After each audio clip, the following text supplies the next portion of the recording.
Olá, tudo bem? Sejam muito bem-vindos a mais um episódio do Não Temas Maria. Eu sou Camila Castro, jornalista, e é sempre uma alegria receber você aqui com a gente.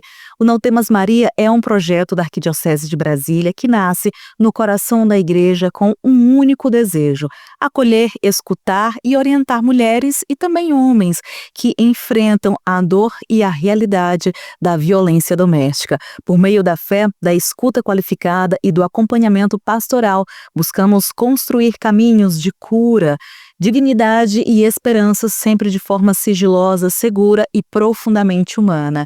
E no episódio de hoje vamos mergulhar em um tema belíssimo, profundo e transformador: teologia do corpo. Quem sou eu em Deus? No tempo em que tantas pessoas vivem feridas, confusas, desvalorizadas e sem identidade, este é um convite para redescobrir o valor do corpo, da alma e também da história de cada um à luz do altar amoroso de Deus.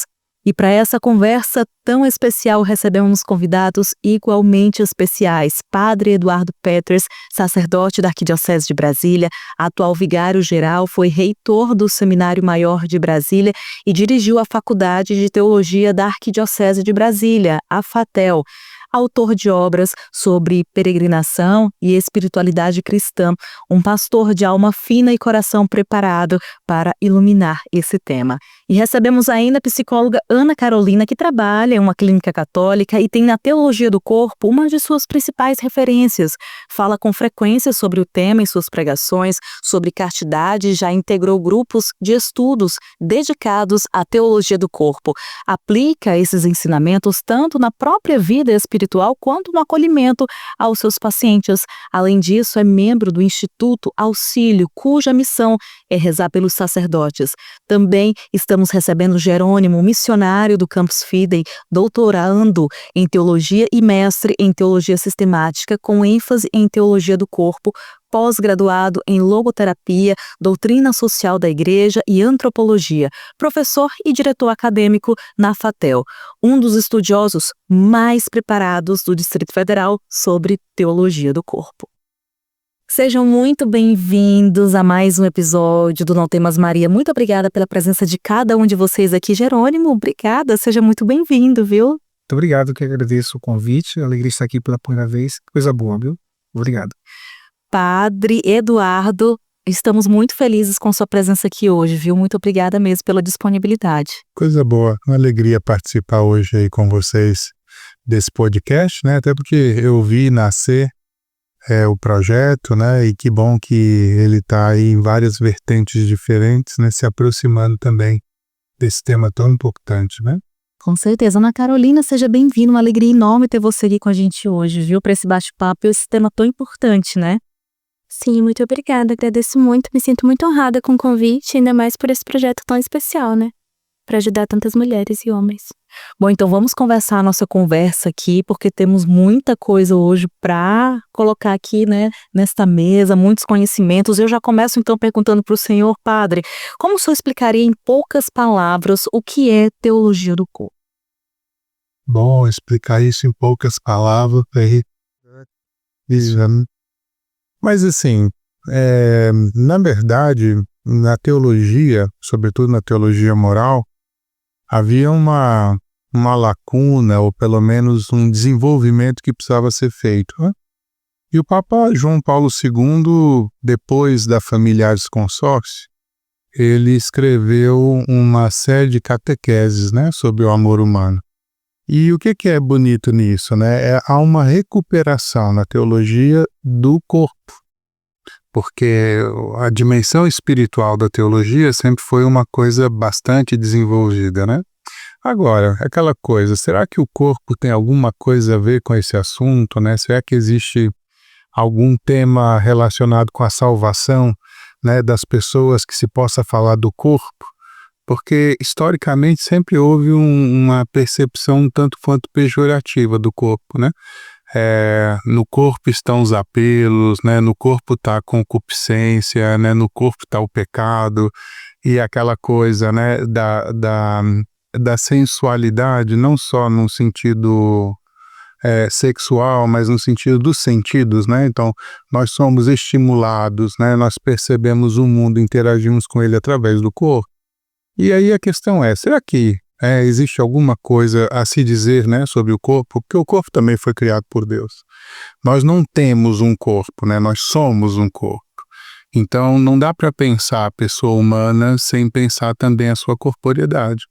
Então, daí começa uma recuperação teológica, né, do sentido do corpo, da beleza, do ordenamento dele para a salvação. E é nesse caminho que o Papa João Paulo II, vamos dizer assim, recupera para a teologia moral, né, não só o espírito, mas também o corpo. Acho que em poucas palavras é isso.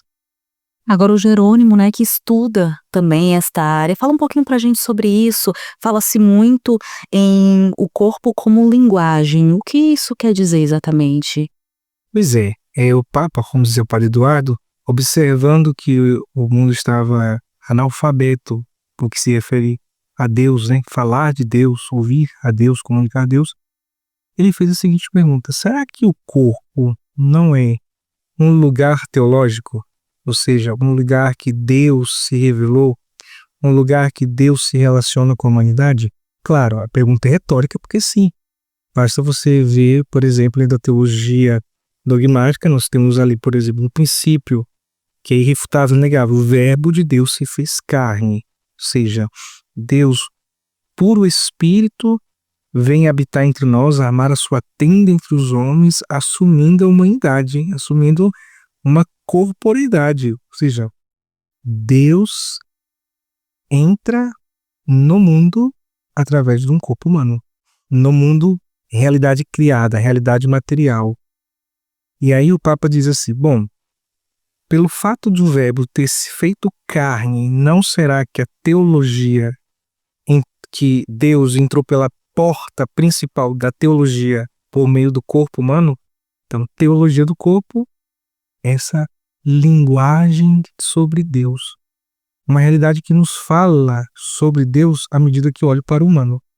Tal como a obra diz do artista, também quando eu olho para a obra-prima da criação, que é o ser humano, ela me fala muito de Deus.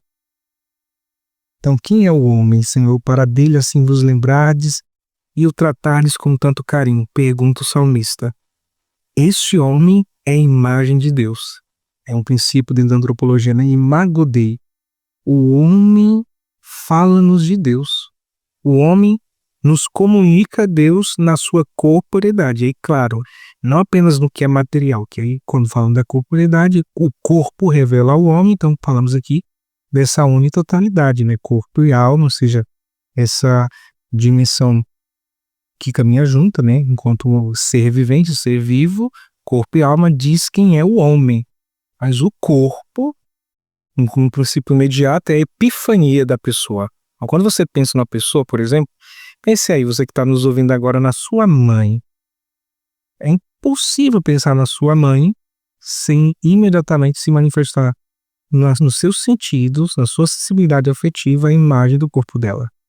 Quando a mulher está grávida, o que ela mais deseja é ver o rosto do filho dela. Ela sabe que é um ser humano no ventre dela. Mas quando nasce, ela quer ver o rosto, porque ela sabe que aquele corpo revela o filho dela. Então, hoje nas ultrassons mais modernas, né, que tá vendo ali os 3D, e ela fala, nossa, é a cara do pai, é a cara da mãe. Mas como é que você sabe que a cara do pai é a cara da mãe? Porque imediatamente se manifestou para você o corpo de alguém. O corpo revela a pessoa e o corpo nos revela Deus. Esses são os dois princípios da teologia do corpo. Quando se apaga a pessoa humana, automaticamente tudo que se diz respeito a Deus também fica em segundo plano.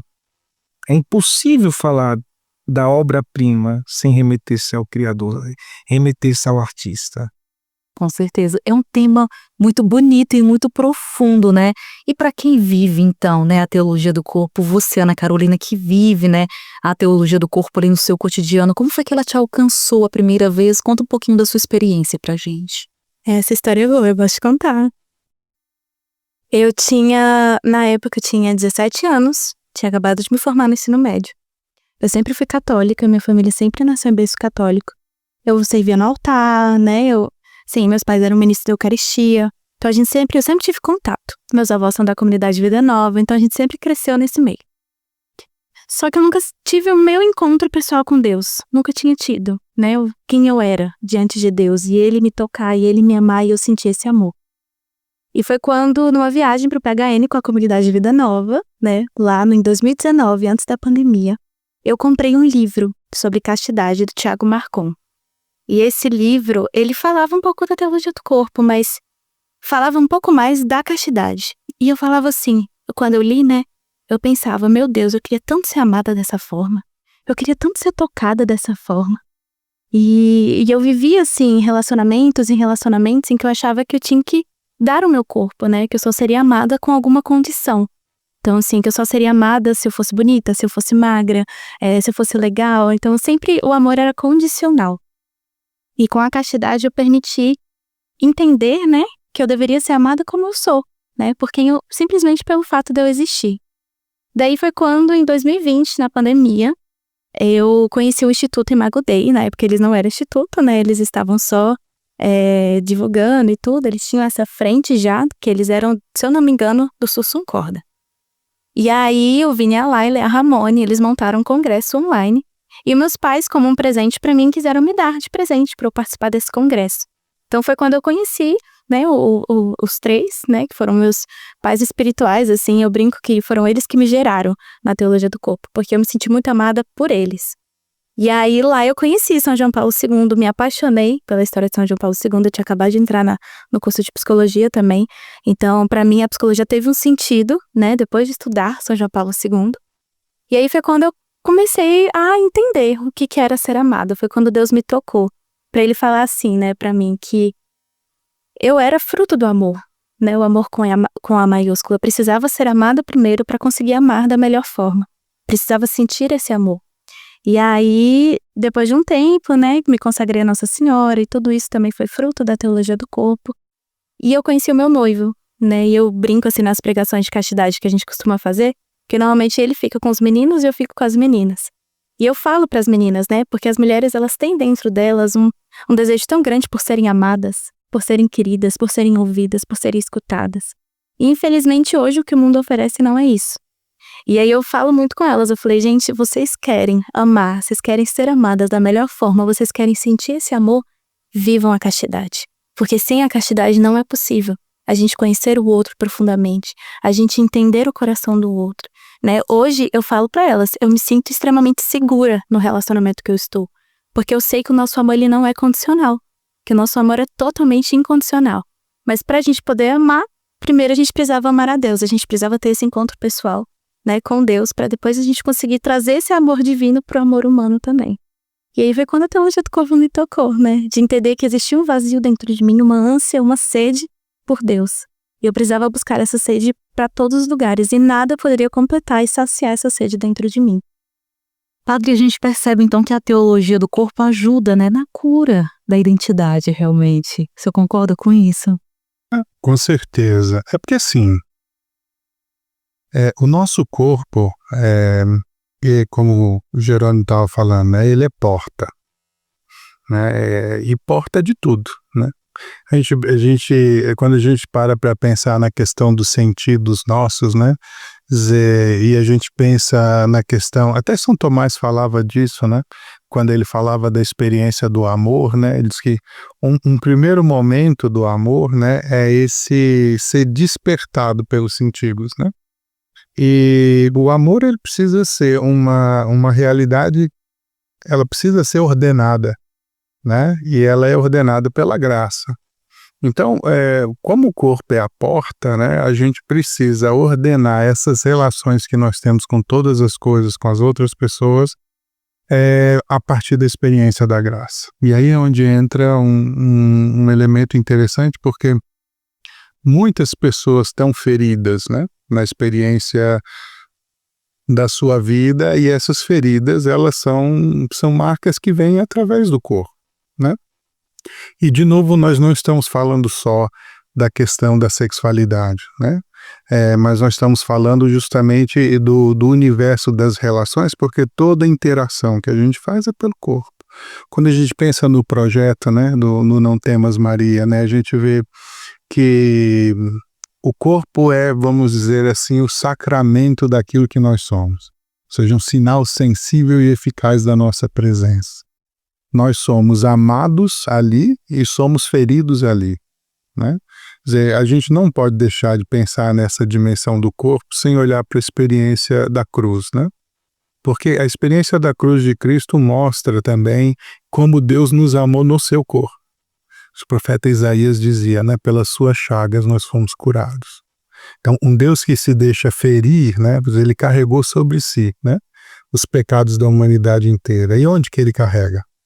Carrega no corpo, né? Dizer assim, essa experiência e essa tradução, né, no corpo daquilo que é a experiência humana, ela é muito evidente. Então, assim, o corpo é o lugar onde existe a chaga, mas é também o corpo o lugar onde se realiza a cura. Então, não dá para a gente estar longe disso, né, enquanto perspectiva. E é muito bonito quando a gente para pensar. Todo o universo, a gente ama através do nosso corpo, né? Como a gente odeia também, né? Quando se pensa naquilo que faz Caim, né? Com Abel, né? Quer dizer assim, o desejo de eliminar o outro, né? É porque a gente não suporta, de repente, aquilo que o outro representa enquanto graça, enquanto experiência. O pecado quer suprimir, né? Quer suplantar o outro em vista da própria afirmação, né? Então é interessante como o próprio Deus fala, né, que ouve o sangue de Abel, né, clamar por ele, né, quer dizer, o corpo. Muito bonito. Agora, Jerônimo, alguns filósofos falam que o corpo não é só um acessório, né, não é só isso aqui, mas é parte essencial da pessoa. Como é que a gente pode explicar isso de uma forma simples para quem está nos ouvindo conseguir entender? Olha, boa pergunta. Eu gosto de pensar o seguinte. Imagine você que há 3 modos de você levar esse copo com água para sua casa. 3 maneiras. Vamos começar pela maneira assim mais rude, que é você roubando. Então você pode pegar esse copo aqui, roubar, levar para sua casa e dizendo que é seu. Muitas pessoas pensam que têm o direito de roubar o corpo do outro. Então elas ficavam assaltando, de fato, furtando, tomando o corpo do outro, dizendo, olha, isto é meu, me pertence e, portanto, vou levar comigo. O grande problema é que elas esquecem que o corpo não é um acessório. O corpo é a pessoa. Então, ao fazer isso, você está fazendo com a totalidade da pessoa do outro. Então, o corpo se ama, mas também o corpo se fere. Uma vez eu atendi uma menina que tinha passado por uma situação e ela dizia, me dói na alma o que eu vivi no meu corpo. Nossa, que foi, Sérgio, me dói na alma aquela experiência de dor no corpo. A outra experiência que você pode, outro caminho, melhor dizendo, que você pode para levar esse copo para casa é você, primeiro foi roubando, mas você pode comprá-lo. Então você fala, olha, Jerônimo, quanto que é esse copo? E diga um valor, aliás, não um valor, diga quanto custa. E se você souber o valor, talvez você repense. E às vezes não é o quanto custa, é quanto vale. Diferente. Se a gente sabe o valor do outro, eu não vou oferecer qualquer dinheiro para comprar o corpo do outro. Se o primeiro seria estupro, que é o roubo, esse segundo a gente chama de quê? De prostituição. Então, quanto que vale o seu corpo? Né? As concessões. Tem a prostituição, digamos, aquela bem formalizada, né? Chamamos de profissionais do sexo, mas tem aquelas pequenas prostituições do dia a dia, as concessões, as pequenas, sabe? Os pequenos presentinhos, as pequenas trocas, que você começa a inventar uma relação mercadológica com o outro. Eu lembro do Jerônimo falando disso, eu lembro de uma coisa que está lá no livro do Gênesis, que eu acho que é muito curiosa, né? Quando Deus fala para mulher a respeito da situação do pecado, né? Que ele fala para a mulher assim, o teu desejo, né, te impelirá o homem e ele te dominará. Olha a desordem do pecado, que é uma relação de domínio, né? De posse, não é mais uma relação de amor. E qual é o desejo? A gente pensa, mas é o desejo sexual? Não, é o desejo da maternidade. O teu desejo vai te impelir o homem, porque a mulher se realiza, né, na experiência da maternidade, e ele vai te dominar. Né? A relação não é mais de um dar-se mutuamente, né, com generosidade, com alegria, é uma relação de domínio. E toda desordem, né, no universo do campo da sexualidade, ele parte daí, né? Assim, a coisa de apropriar-se do outro. Né? O outro não é mais um fim em si mesmo. Né? O outro é um meio pelo qual eu alcanço alguma coisa para mim. Então, aí é onde que vai a desordem do desejo, né? A relação de posse, né? De apropriar-se do outro. Por isso, a gente, dentro desse contexto, a gente consegue ver o que é uma relação desordenada. Fascinante. O que é uma relação desordenada, né? Se alguém, na verdade, se apropria do outro. Você falou que vai sair antes ou depois da gente um tema da autoestima, né? E a coisa da autoestima não resolve o assunto, né? Curiosamente, porque a estima, a gente está falando de um querer-se bem, de um gostar-se, né? Quando a gente fala da imago Dei, né? Quando a gente fala da dignidade da pessoa, existe um plus aqui. Não é só uma questão de gostar-se, é uma questão de respeitar-se. Então, assim, não é só uma questão de gostar de mim, mas é uma questão de entender quem eu sou dentro do universo das coisas todas. Se eu sou imagem de Deus, significa que as pessoas podem chegar, né, a Deus através daquilo que eu sou. Né? Eu sou espelho, ou pelo menos uma representação daquilo que Deus é. Por isso que, né, acho que Paulo vai dizer, né, você não saber sois o templo. Exato. Né? Então, assim, é um lugar onde Deus está. Então, assim, quando a gente para pensar nisso em termos morais, né, existe uma forma, né, pela qual na minha vida moral eu interajo com Deus, né? E isso é fácil e todos os dias, né? O outro é um meio pelo qual, né, eu interajo com Deus. São Tiago vai dizer, né? Diz assim, mostra a sua fé sem as obras, eu te mostro a fé pelas minhas obras, pelas minhas ações, pelo modo como eu me relaciono com as coisas. Dizer, é por isso que o mandamento de Jesus é um amai-vos uns aos outros. Né? Por quê? Porque no amar o outro, eu estou amando a Deus. Tá? Então é bastante interessante quando a gente se pergunta, né, sobre os filósofos. A gente precisa lembrar que João Paulo II também era filósofo. Né? A tese doutoral, né, do João Paulo II é a pessoa e ato. Né? Exato. E aí, por exemplo, na linha dessa tese que o Papa dizia, o que ele conclui? Ele fala, olha, não é roubando, não é levando, mas é dando-se. Então você recebe isso aqui como um presente. Ele chama de hermenêutica do dom de si. Isso é o que acontece no matrimônio. Exato. Então as pessoas se dão como presente umas às outras, se recebem. Então um filho é um presente que eu recebo. Em inglês é bom porque gift e dom é a mesma palavra. É a mesma coisa. É a mesma coisa. Gift, presente, dom, o mesmo significado. Então é um dom. O outro não é o meu dominador. Autodomínio, ou seja, quem não se possui, vai querer dominar o outro. Porque não ver o outro como um dom a ser recebido. Eu não posso levar comprando, não posso levar roubando, mas posso levar recebendo. Você pode me dar de presente e falar, olha, que presente você me deu. Por isso que é um dom, é uma graça. E João Paulo II, no sentido, Karol Wojtyła, desenvolveu bem porque ele falava, o princípio das relações deve ter como critério a norma personalista, ou seja, a pessoa, ela é o mais alto valor. Todas as outras coisas são valores abaixo, inclusive o valor sexual. Quer dizer, a norma é personalista, ou seja, a pessoa humana é o critério para me relacionar com ela.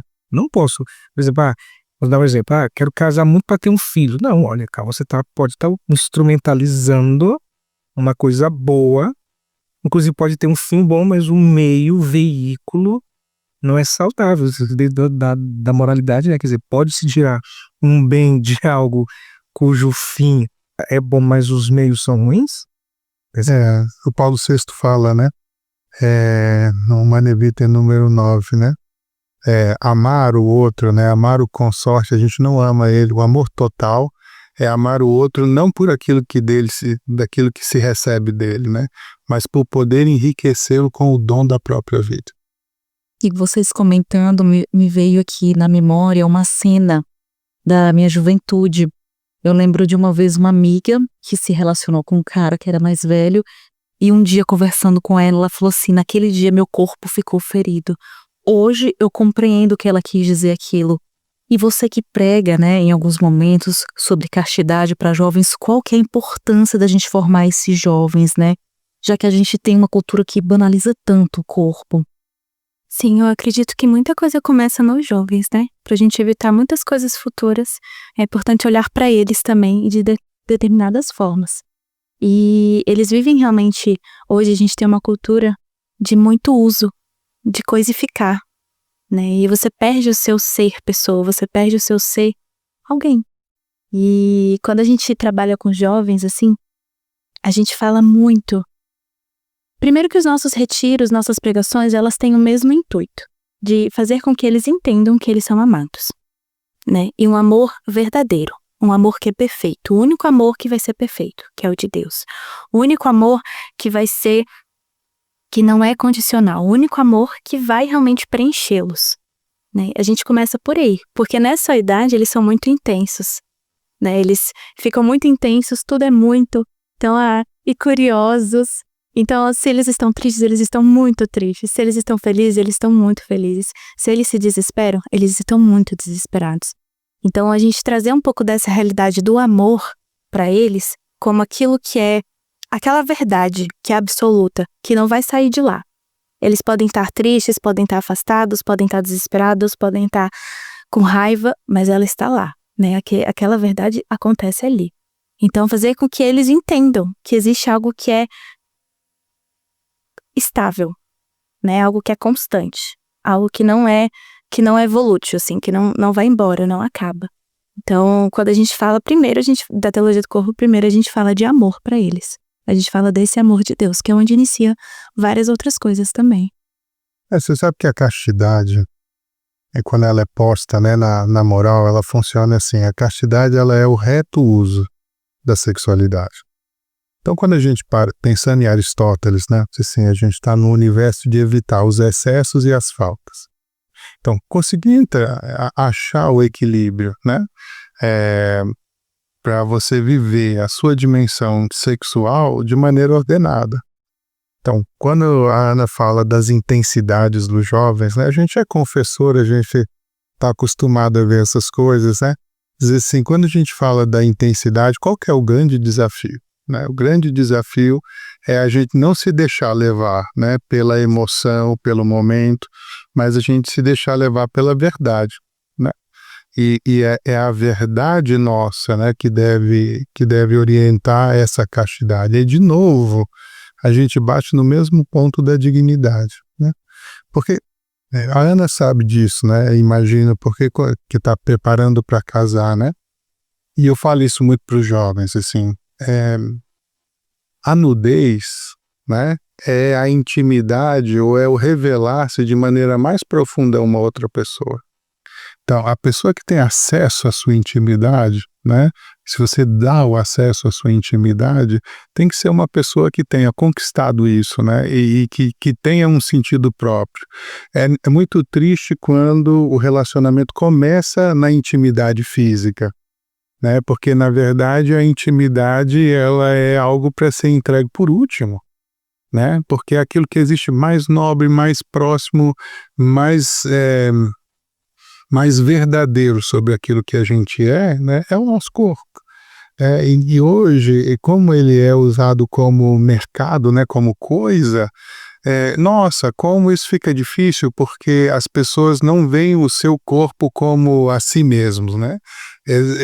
E o mundo faz isso hoje, né? O corpo no mundo hoje é uma coisa, mas é uma coisa que eu tenho, mas não é aquilo que eu sou. Só que isso que você estava contando da menina, né, porque, assim, quando ela fez a experiência de namorar com alguém mais velho, ela sentiu a ferida, porque ela pensa que o seu corpo é uma coisa, mas no final o corpo é ela mesma, né, e ela sente a marca daquilo que acontece, porque é aquela coisa, né, a intimidade é algo para ser dada dentro de um ambiente de amor onde a gente dá e recebe o outro, né. Então quando isso é forçado, quando isso é buscado de uma maneira inadequada, a ferida não é uma ferida no corpo, é uma ferida na pessoa, né, que é uma coisa diferente. Então quando a gente está falando da castidade, que a gente está falando do reto uso da sexualidade, a gente está falando que a gente não pode pensar no corpo como uma propriedade ou uma coisa, né, o corpo sou eu, É né. interessante, por exemplo, você pega ali o universo grego, né? Sarx, que é essa É, expressão imediata dos sentidos aqui, né? Por isso, sarcófago, né? Onde deposita o bota corpo, carne, né. guarda lá a carne. Quer dizer, aí os gregos falam, olha, mas não é só sarx, é soma Som. também. Ou seja, soma, por isso que tem essa expressão psicossomático, quer dizer, É a corporeidade, né. corporeidade vai assumir É. nela tensões, emoções do psíquico. Quer dizer, é para além do visível. É a pessoa na sua totalidade. Tem a psique também. Quer dizer, quando você olha, é a pessoa. Não se trata somente do que você vê de imediato. Por exemplo, a atração não deve ser somente sexual. Ela deve ser uma atração também fundamentalmente pessoal. Pessoal, Porque a gente brinca dizendo para os jovens, né? Todo prazer tem prazo.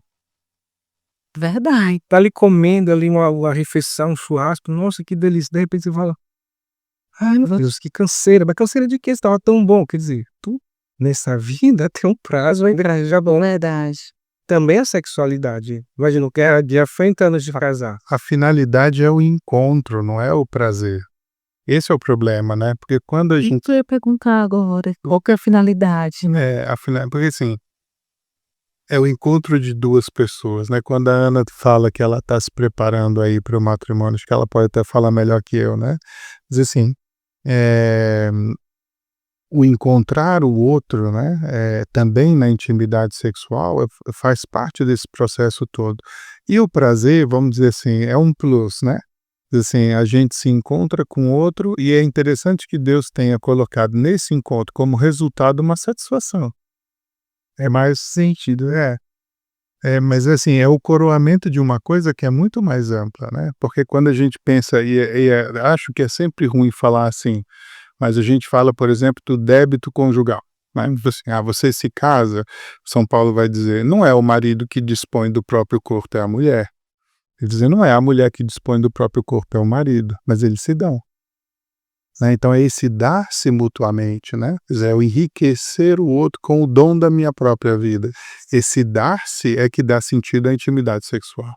Então é complicado, né, porque quando a gente vai só com uma finalidade de tomar o corpo do outro, né, e não encontrar a pessoa, a gente realmente, a gente transforma de fato também o sexo numa coisa, e não num encontro.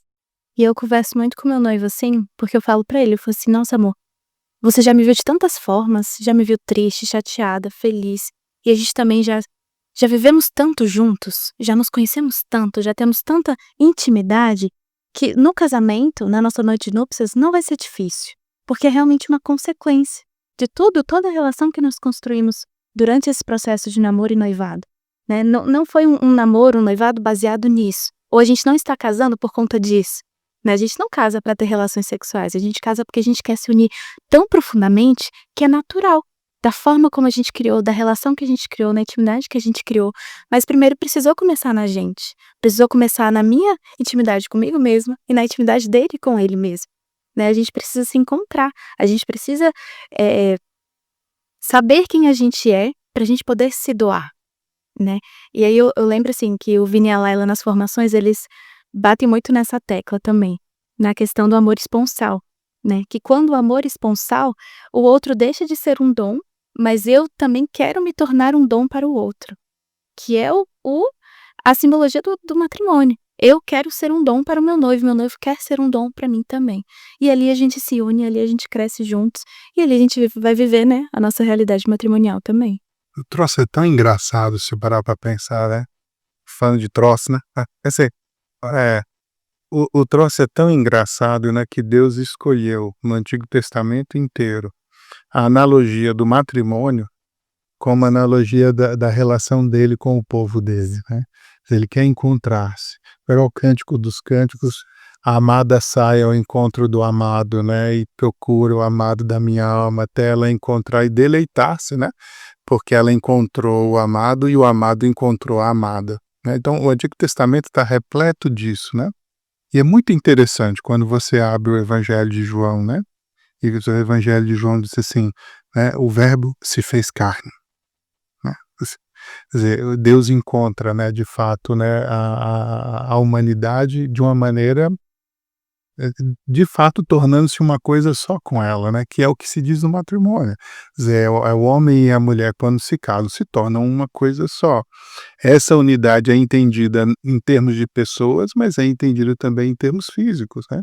Então, o amor, ele é sinalizado, né, fisicamente na atividade sexual. Por isso é muito estranho a essa relação quando a gente insere aí uma relação de domínio ou de violência. Entende?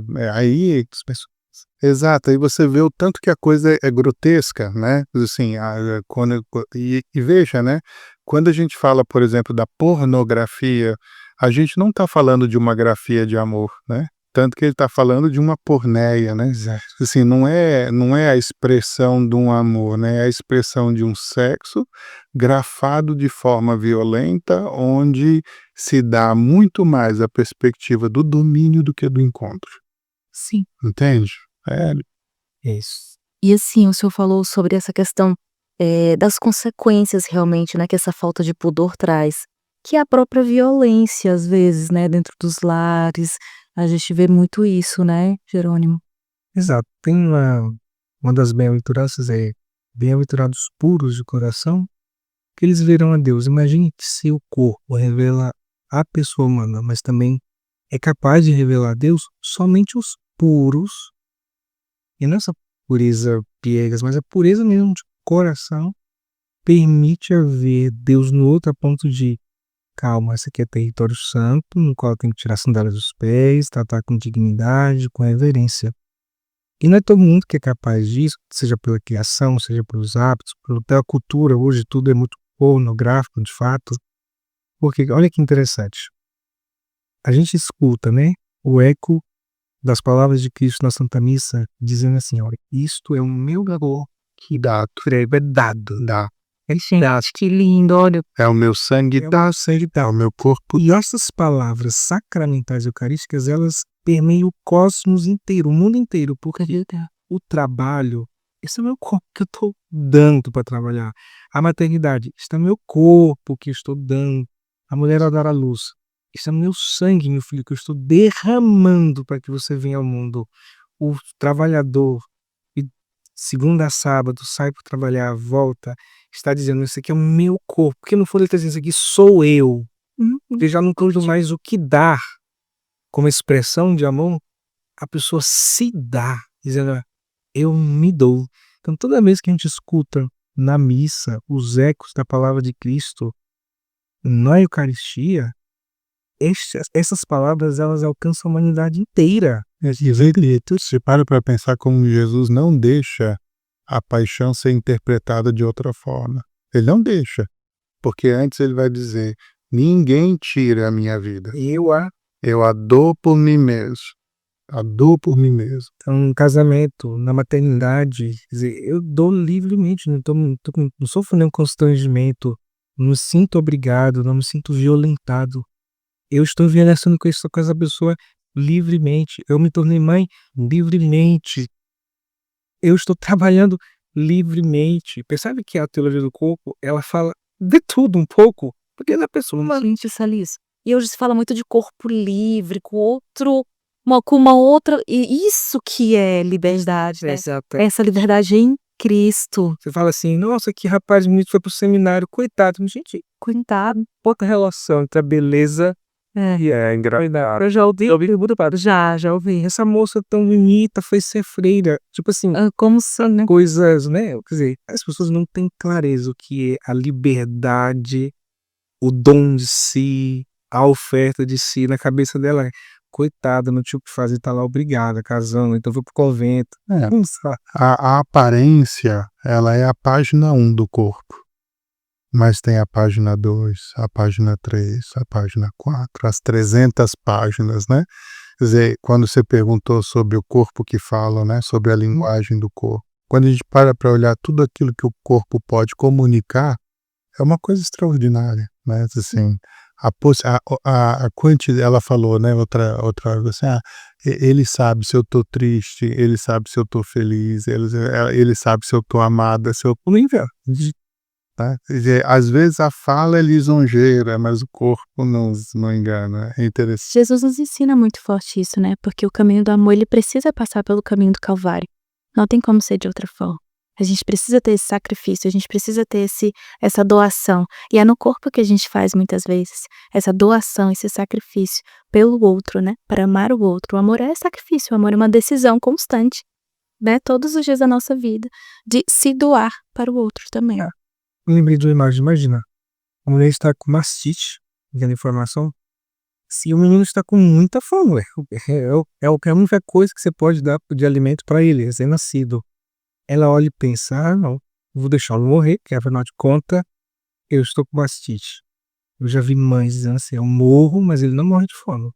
E ela dá aquilo de mamar, sofrendo, ela diz que ela está arrancando um pedaço dela, e ela está amamentando, chorando, e quando a criança calma, parece que a dor dela passou porque ela tá feliz porque finalmente ele está alimentado. Sim, eu vivi isso, no meu pós-parto da minha primeira filha.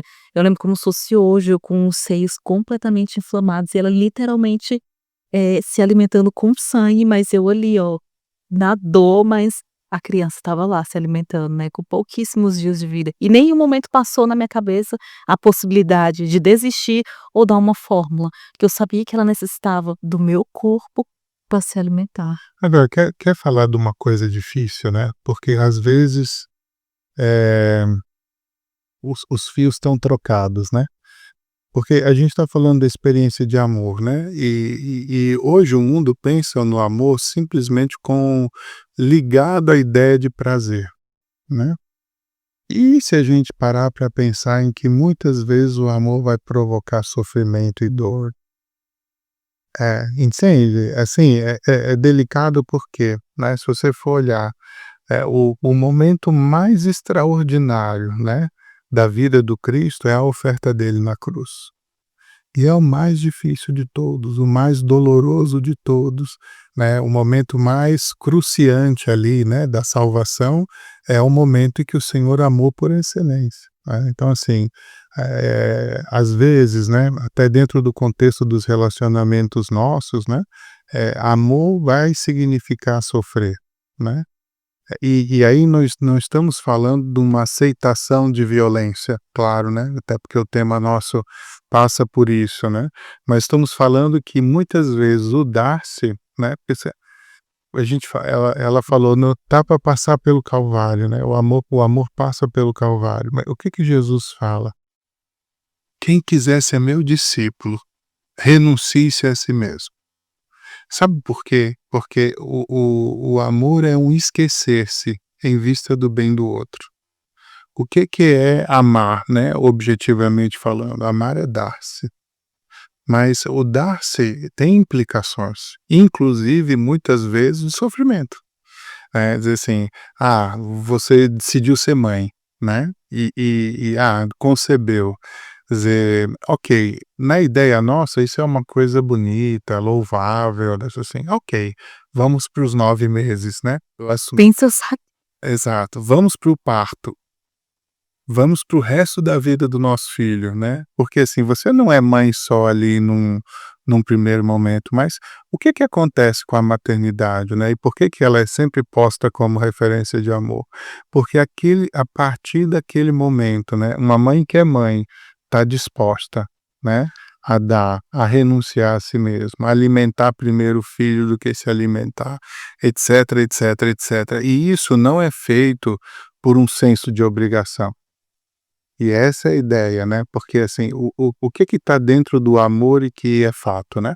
É a gratuidade, né? Diz assim, não há como você obrigar alguém a amar, porque se você obrigar já não é amor. É a gratuidade de dar-se dentro de um convívio, dentro de uma relação, onde esse dar-se me planifica e planifica o outro que recebe. Quando a gente fala de amor conjugal, e a gente está falando de teologia do corpo, a gente fala de uma coisa bonita que é o amor recíproco, né? Então ele circula, né? Porque no dar-se da mulher, ela encontra o dar-se do homem e essa coisa funciona dentro de uma relação de generosidade. É por isso que amadurecer, né, a relação até que ela se torne de fato amor é um desafio. Existem relacionamentos que nunca amadurecem para se tornar amor. Quer dizer assim, eu quando entrei no seminário, né, eu entrei no seminário achando que ser padre era uma coisa, né? E eu quando saí do seminário padre, né, eu entendi que ser padre era uma outra coisa. E hoje, 22 anos depois de ser padre, eu vou entendendo que ser padre é uma coisa. Sabe por quê? Porque o sacerdócio foi me demandando amor, né? E aí um amor é dar-se, né? É um sair de si mesmo, né? É um aceitar a vontade de um outro, é um olhar para Deus mais do que para si. Eu entendo perfeitamente hoje quando eu escuto essa frase de Jesus, né? Quem quiser ser meu discípulo, renuncie a si mesmo. Olha isso, não há como ser de outra forma, né? E não há como amar, né, de verdade se não for dessa forma. Então, é aquela coisa, né? Quer dizer, a gente decide, né, por um caminho, por uma estrada de vida, a gente entende o que significa isso.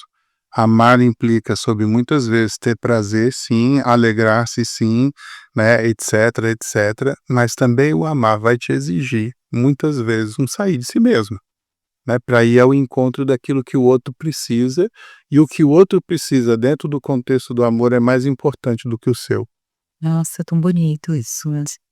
É bonito, mas não é fácil. Sim, por isso não é sacrifício. Exato. Não é fácil. É verdade. E a gente precisa tomar cuidado, né, de não interpretar violências, Sim, ou aceitar violência como manifestação de amor. exatamente. E aqui a gente precisa tomar cuidado, sobretudo quando a gente está falando de matrimônio, porque o amor, Concessões. o amor recíproco significa dar-se, mas receber do outro também a oferta dele. Porque senão há uma desordem aqui, né? Porque o amor não circula, o amor se torna unilateral, aí não é mais conjugal. Então, existem contextos, né, em que a relação se torna outra coisa. É quando a gente fala de um relacionamento tóxico, né? Você que é psicóloga, sabe mais do assunto do que eu, né? É interessante que o padre diz, porque por vezes a gente tenta pensar assim, o que é na tentação diz, não, mas estão casados, é normal isso, então faz parte. Não, qualquer coisa que despersonaliza o amor, mesmo dentro da realidade sacramental do matrimônio, pode deixar de ser amor. Pode cair numa relação facilmente de uso e você querer justificar o injustificável e dizer, não, mas não estamos casados, a gente combinou, João Paulo II falava de 2 egoísmos compartilhados, a gente pode querer chamar de amor conjugal, quando na verdade são 2 egoístas partilhando, sabe? Ou então uma pessoa que está querendo dominar o outro por medo, se subjugar, com medo de não ser amado, de não perder. Quer dizer, é muito mais complexo do que a gente pensa, né? Mas ao mesmo tempo, essa é a via, né? O amor, dizia João Paulo II, nunca não é possível se ensinar o amor, se aprender o amor, mas nunca se teve tanta necessidade de se ensinar e aprender o que é o amor. Que deveria ser uma coisa tão absolutamente natural, como dizia o padre, né? O juiz pode obrigar um pai a pagar a pensão do filho, e ele vai até preso se não pagar, mas não consegue, não existe lei no mundo que o obrigue a amá-lo. Ele não pode ir preso se não ama o filho. Não sei, que deveria ser uma coisa absolutamente natural. E como seria a teologia do corpo dentro de casa?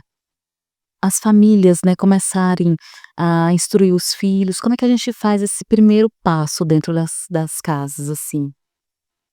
Então, eu gostaria de sugerir para o nosso ouvinte, para o nosso espectador, um documento muito bonito, produzido pelo Pontifício Conselho para a Família. Ele chama Sexualidade Humana, Verdade e Significado. O que é esse documentinho, né? É um documento que orienta os pais como educar os filhos para o amor. Então, lá vai falar da castidade, vai falar do itinerário formativo, vai falar dos elementos importantes no seio da família. Porque, por exemplo, né, imagino que vocês tratem do assunto, educar o filho para o pudor. Entende? Num mundo onde tudo é exposição, como a gente educa o filho para o pudor, né? E o pudor é um certo respeito pelo corpo seu e pelo corpo do outro. Todo mundo está tão ansioso hoje de expor, né? Que a gente esquece a beleza que existe na dimensão do mistério, né?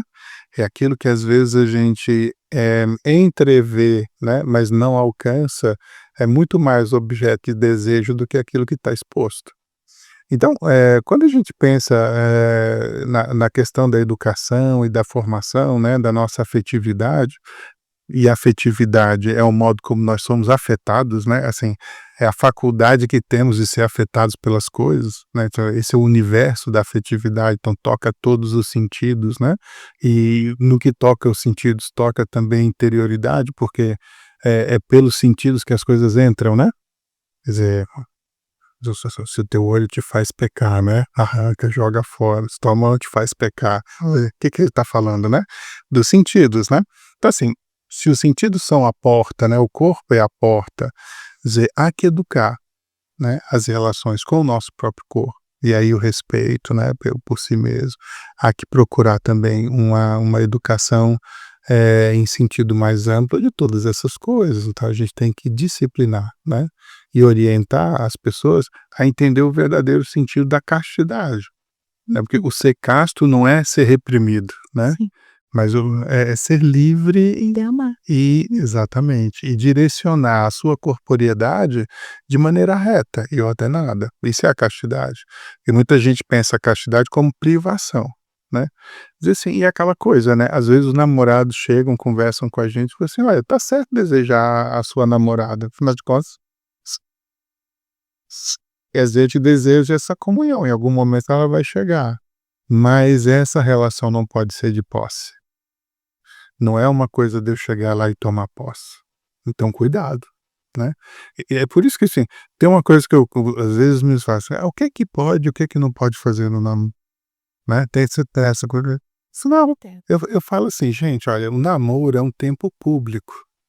Então, aquilo que você não tem vergonha de fazer na frente da sua avó, Uma né? boa dica, é. Aquilo que você não tem vergonha de fazer na frente da sua avó, né, é próprio do namoro. Quando você precisa procurar um lugar fechado, você precisa trancar a porta, você precisa se esconder, ir para o escuro, isso é próprio da intimidade.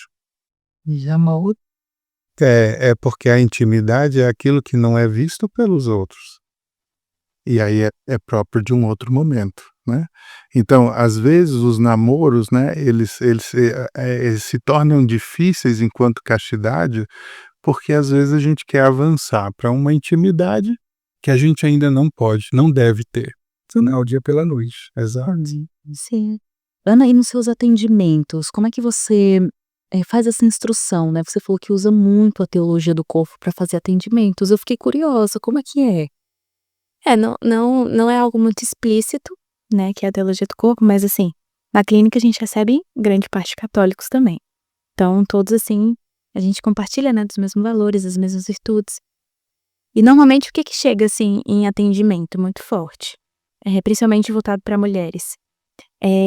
Às vezes mulheres solteiras há muito tempo, que acabam diminuindo o seu valor e aceitar qualquer tipo de pessoa. E hoje estão em sofrimento, né, enxergam que aquilo não era o que elas queriam.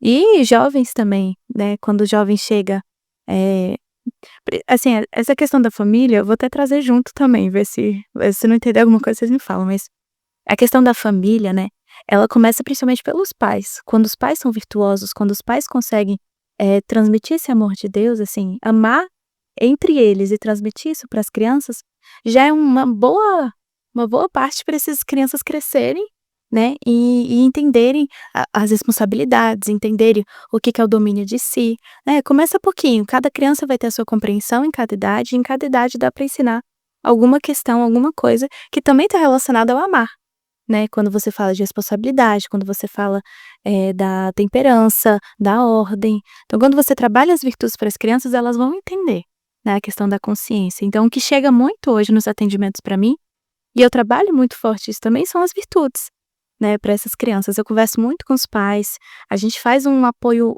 comum, né, eu atendo quase que a maioria crianças e adolescentes, então a gente faz um apoio comum ali com os pais, e a gente vai se ajudando, a gente vai crescendo juntos.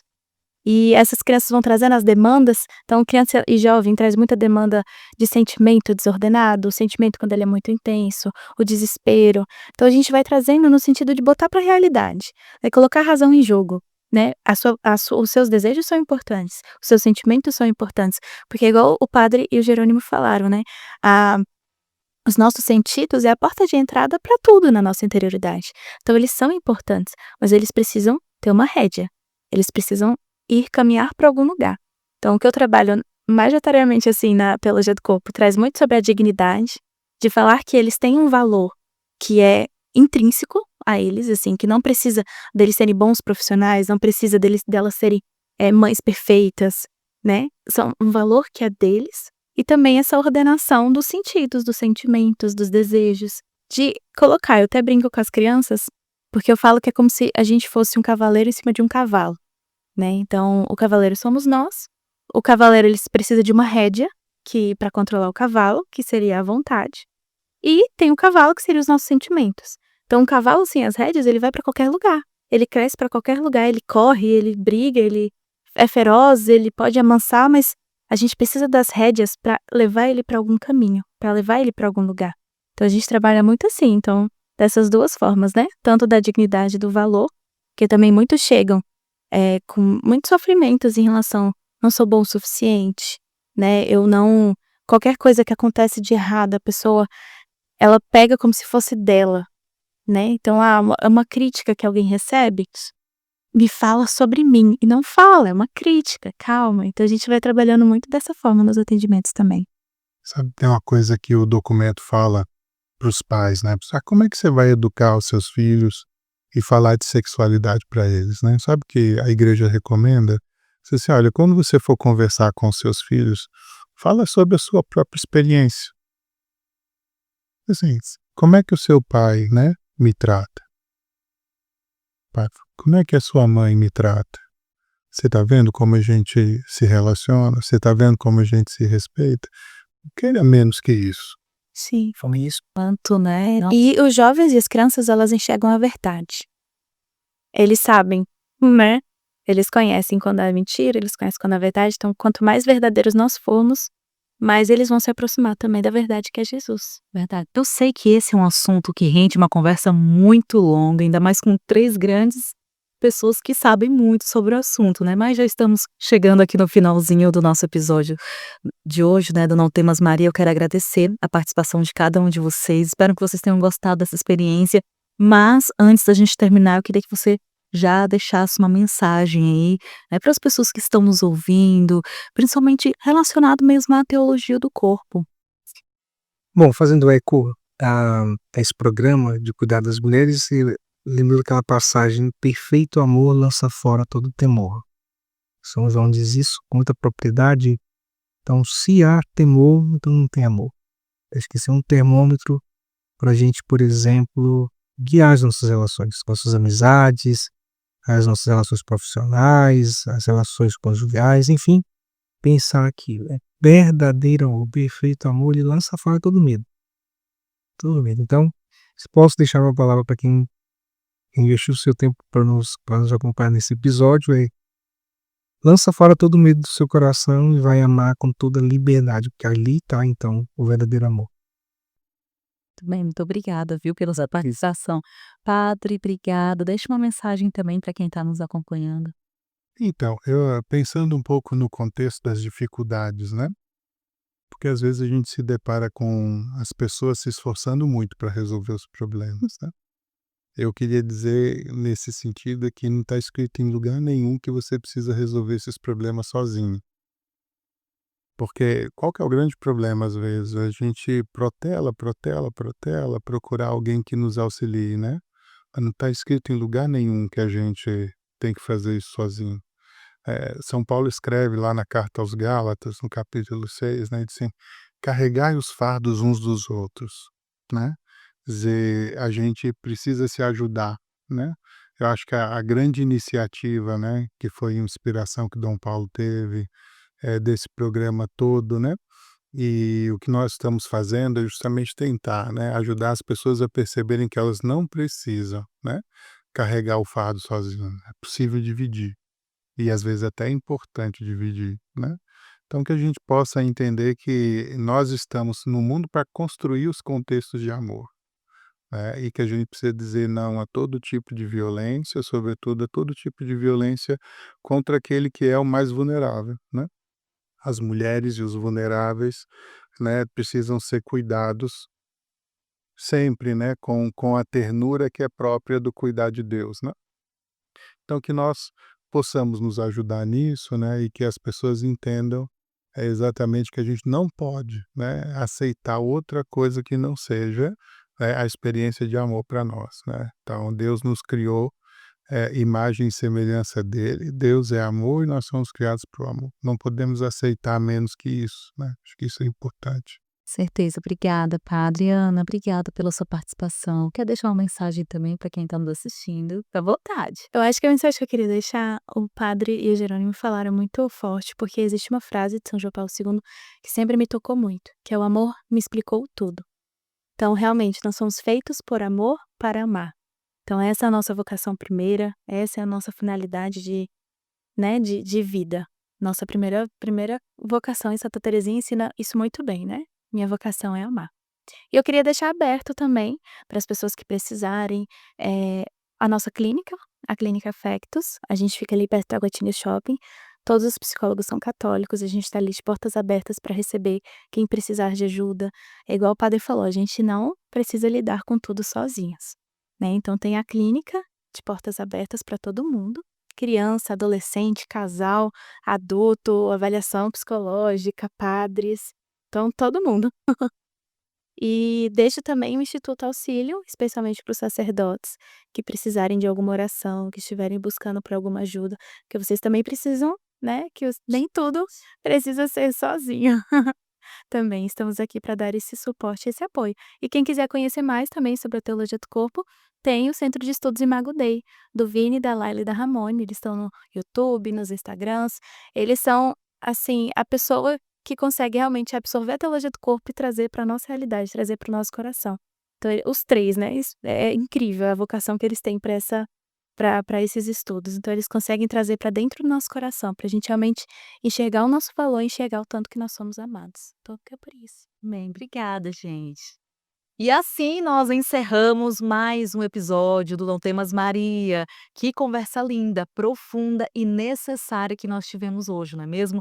Eu espero de verdade que esse conteúdo tenha tocado o seu coração, iluminado sua caminhada e despertado em você o desejo de se redescobrir ou quem sabe se descobrir a beleza que Deus sonhou para a sua vida, né? E você, mulher, ou que conhece alguém, né, que vive em alguma situação de violência, de sofrimento, ou simplesmente precisa de um espaço de acolhimento e orientação, o Não Temas Maria está à sua disposição. Procure a sua paróquia, converse com o seu pároco ou entre em contato com a gente pelas redes sociais.